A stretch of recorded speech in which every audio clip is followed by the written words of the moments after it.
Henry Paulson as the Treasury Secretary in the Bush administration. And two, he has the same hardwired DNA as Obama and the others in his administration. Geithner's not a free market guy. He's not a capitalist. He's a socialist in capitalist clothing.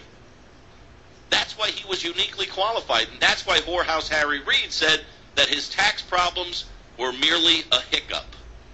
You look at that and you go, that doesn't make any sense. No, it doesn't. But when you understand the agenda... is a person that is extremely well qualified to be one of the finest secretaries of Treasury this country has ever had. And there's a few little hiccups, but that's basically what they are. A few little hiccups, that's all they are. And you go, that's not right. You and I don't get the same kind of treatment from the IRS if we have even a honest mistake in our taxes. We don't get that kind of treatment. And you go, whoa, whoa, whoa, whoa, what's going on here? You take a look at what we're doing, what Obama's saying, but yet what they're undermining what he's doing and what he's saying by moving these pieces around on the puzzle board and trying to reorient the country.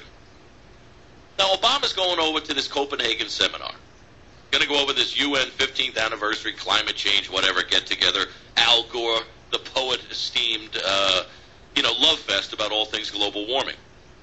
So while we're focused on Copenhagen, the EPA here all of a sudden comes out and classifies certain gases, carbon dioxide being one, water vapor being the most prevalent greenhouse gas in the atmosphere. So the EPA then goes and decides that, well, if we can't get them in Copenhagen to do what we want them to do, if we're not going to get what we want out of that, and we know Congress isn't going to be so ready to put additional taxes on the American people, what we do is we circumvent the UN Climate Summit, we circumvent Congress, we circumvent the American people, and we give the power to the Environmental Protection Agency to regulate every business in America. That's what this administration is all about. That's what you have to understand. Charles Krauthammer was talking about the latest move by the EPA. Listen to what he says and what he refers to this as in the form of blackmail. Look, it's blackmail, a way of saying to Congress, either you do cap and trade or we're going to do cap, no trade. We're going to regulate every aspect of American life. This is, if the EPA now has in its power, and perhaps it will enact it over time, to intrude into every aspect of American life. I mean, essentially what it can do is to regulate emissions from any institution, any enterprise, any apartment block that emits more than 250 tons of CO2 in a year, which is a very low level. It says it's going to raise that much higher, but it doesn't have the authority to actually raise it. He goes on to talk here about what really the agenda of this administration is, where environmentalism is the new socialism. It can regulate every aspect of American life. It really is what Václav Klaus, the president of the Czech Republic, said. This is environmentalism is a new socialism, as a way for the feds, for the best and the brightest in the federal government to regulate all aspects of life. It used to be in the name of socialism, which was social equality. Now it's in the name of the planet. It's a smart strategy on the part of the left, but it is a hell of a way to do it. If you want to do it, at least you do it by the consensus of Congress. If you do it by regulation, there is going to be a revolution on the administration's hands. A revolution on the administration's hands at our behest.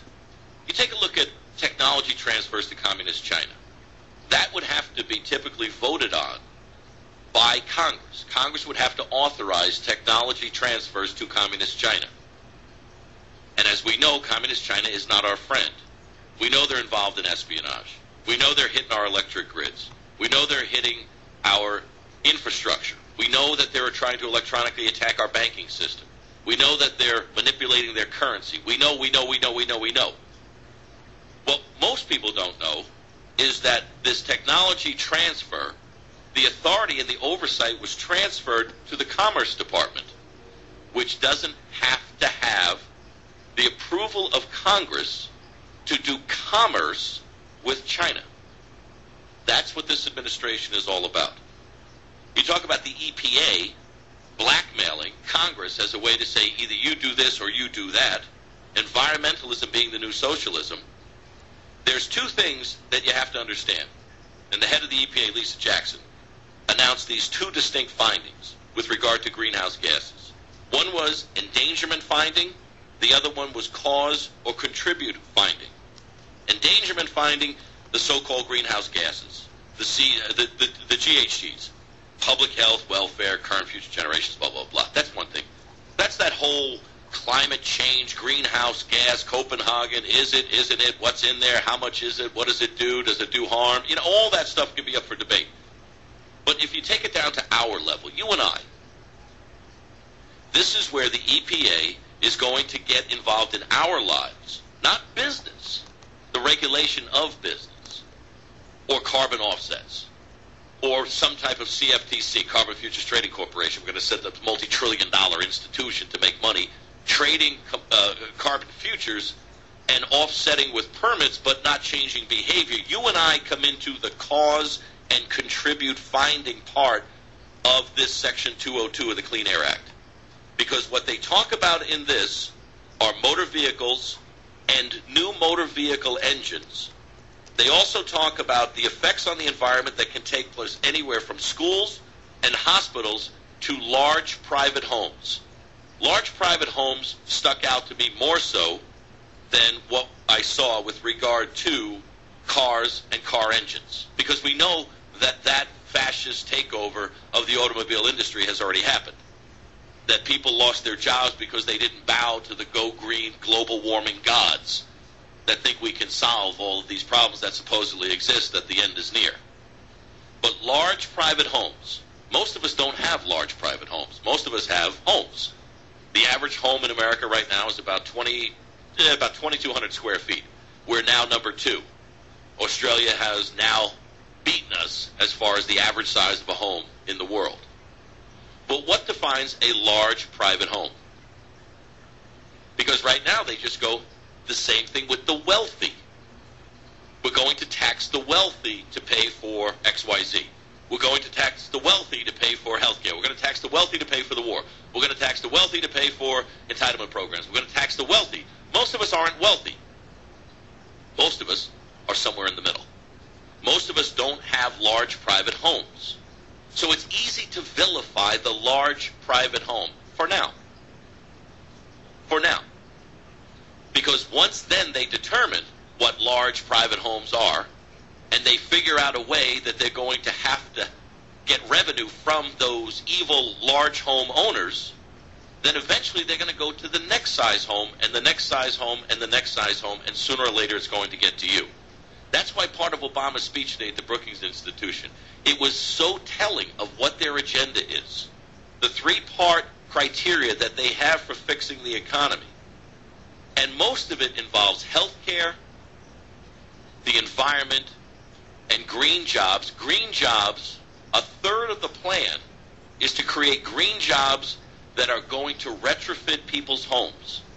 Now, what does that mean to us long term, retrofit our homes? Because right now it sounds nice.